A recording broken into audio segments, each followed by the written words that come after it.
The 1950s brought us that big cruiser era, and this 1959 Skyliner 500 was the best of the best with its retractable hard roof. We're sitting here with Jerry, we're looking at this car in beautiful geranium over gunmetal gray, metallic. What a car, Jerry.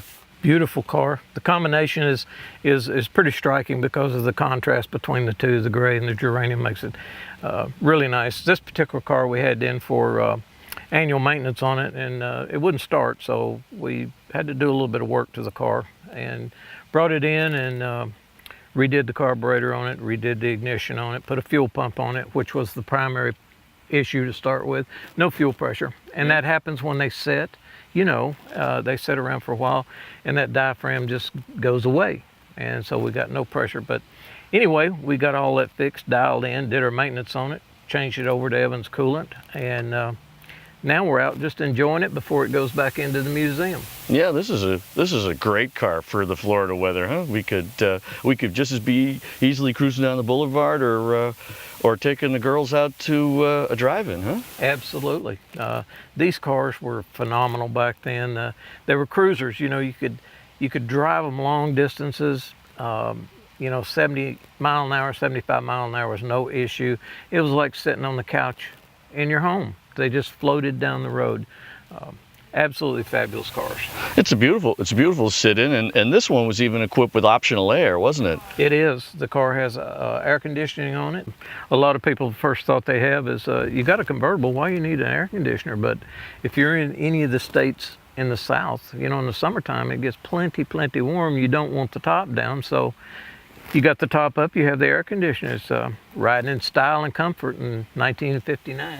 It was the height of luxury. I mean, you know, so what if we have roll down windows? Most of the time they're down anyway. You don't need electric windows, right? Don't need them.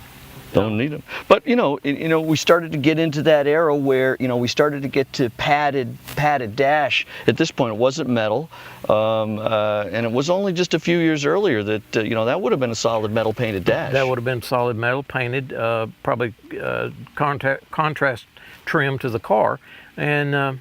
But this started that whole era of luxury. You know, that period of time was, and this was the forerunners of that. You know, each year just brought a little bit more luxury to the unit. Well, they were bringing some down from the top end line, right, from the Lincoln line. They were bringing some of it back down because they'd started, you know, building the Lincolns with, you know, just about every luxury option, and they were, of course, head to head with Cadillac for the high end luxury. But you know, they were bringing this to the luxury at the mid-market level. You know, there wasn't the have and have-nots any longer. They were blurring those lines, I think. Yeah. And it continued to go. It continued to sort of, you know, flow into even sort of what they'd consider the entry market line as it got into the 70s and 80s, I think. And I think the economics in that period of time was good. Everybody had a job. It was good. There was money, and of course Cadillac, Buick, and obviously Lincoln and the Ford line, you know, was putting pressure on the middle group of people. You know, they wanted that luxury too, but they didn't want to pay for a Cadillac. So, you know, there was a market there, and obviously this has transpired out of that market. Well, you know, it really brought up the land yacht marketplace that happened through the 60s, from Chrysler through Ford, AMC, GM. All of them had their own yachts that you could charter just about anywhere. Huh? They all had one, and. That was just a characteristic of the times back then. It was molded into, you know, they got out of the little compact economy type plain Jane cars, and people were wanting more.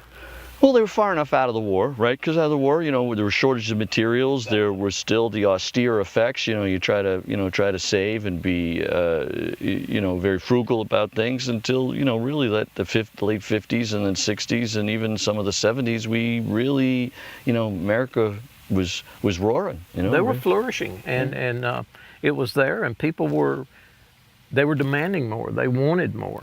So. Obviously, if you were going to stay in business, you had to sell those cars, and you had to produce what the public wanted.